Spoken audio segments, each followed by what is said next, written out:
Kalau kita baca perdebatan intelektual ketika memilih republik, memilih ada sistem presidensial, orang semacam Muhammad Hatta bilang bahwa menteri itu adalah pemikir.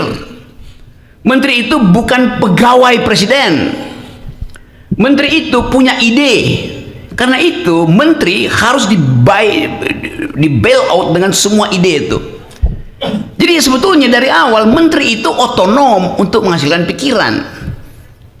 Tetapi dalam perjalanan menteri itu akhirnya hanya jadi petugas presiden. Kalau kita balik lagi pada ide itu, menteri itu kita tagih pikiran dia di bidang yang dimintakan oleh konstitusi untuk dia pelajari. Menteri perdagangan itu bukan orang yang doyan impor doang. Dia mesti ada ide tentang Indonesia mau ditempatkan di dalam pertengkaran ideologi ekonomi dunia dengan fasilitas seorang libertarian, seorang komunitarian, atau seorang sosialis. Kita mau dengar ide itu kan. Jadi ini kesempatan bagi FTA untuk membongkar juga dokumen-dokumen awal negeri ini, supaya kita tahu republik ini mau diarahkan kemana. Saya ingin supaya Forum Tanah Air jadi tempat untuk membicarakan ulang the idea of republic di dalam sejarah perjuangan kita. Itu yang hilang. Di dalam keadaan diasporik akan mengupayakan ada jaringan diaspora yang hendak mengembalikan pikiran di dalam pertengkaran politik. Pikiran di dalam pertengkaran politik. Sama seperti ketika negara ini dibangun, ada pertengkaran politik di konstituan 3 bulan terus-menerus berpikir tentang ide. Jadi kalau FTA mulai untuk menuntun negeri ini dengan 3 isu itu, global security, banyak pakar di sini, environmental ethics, berlimpah pikiran tentang krisis lingkungan, dan human solidarity, 3 ide ini akan comply dengan ide-ide dunia. Saya ingin teman-teman bantu kita untuk secara intensif membicarakan 3 isu ini. Jadi FTA punya 3 kurikulum. 1, kita akan pantau global security termasuk posisi Indonesia di dalam persaingan global security ini. Yang kedua, environmental ethics, ini penting sekali dasarnya. Wah, tidak mungkin kita lolos dari mungkin mata dari Elon Musk yang pasang Starlink di atas kita. Itu yang saya ingin supaya kita mengerti bahwa semua hal yang kita bicarakan juga connected dengan ide-ide dunia. Saya ngomong tentang hilirisasi.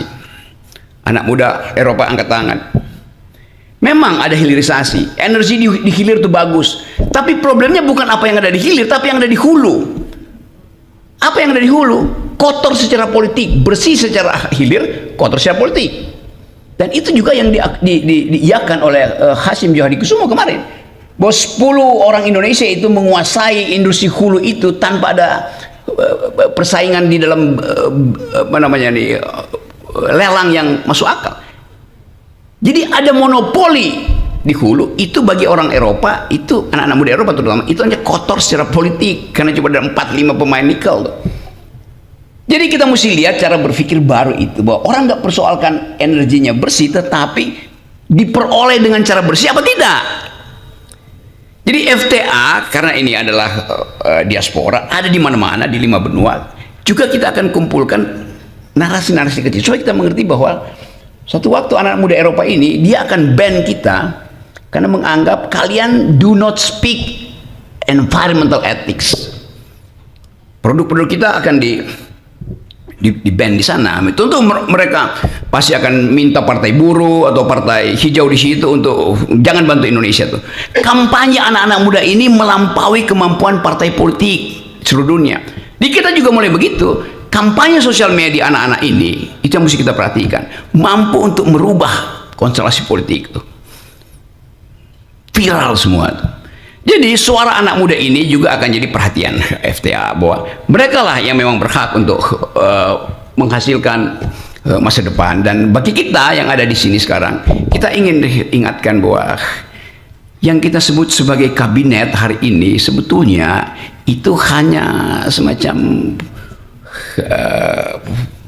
kompilasi dari bermacam nada tanpa partitur tunggal di situ. Jadi kemampuan itu yang saya kira kita bisa bicarakan hari ini. Tentu kita akan masih bahas hal-hal yang lebih teknis, tapi saya ingin FTI itu mengucapkan the politics of hope. Di belakang kita ada politics of memory.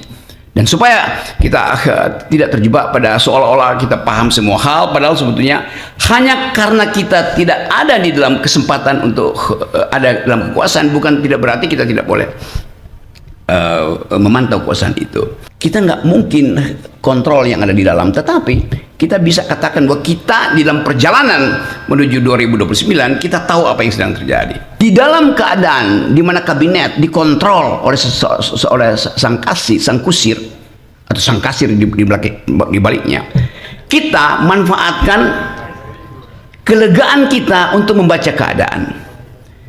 Jadi ada yang formal, tetapi ada yang informal.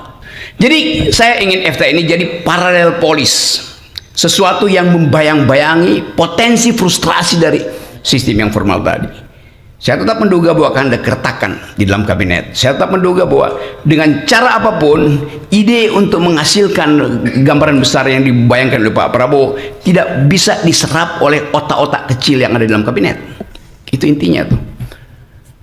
Dan desain-desain awal ini mulai menunjukkan bahwa mulai ada keretakan. Jadi sebelum kita masuk pada halusinasi kabinet, kita pastikan bahwa kita ingin menghasilkan kembali Indonesia yang berpikir. Assalamualaikum warahmatullahi wabarakatuh.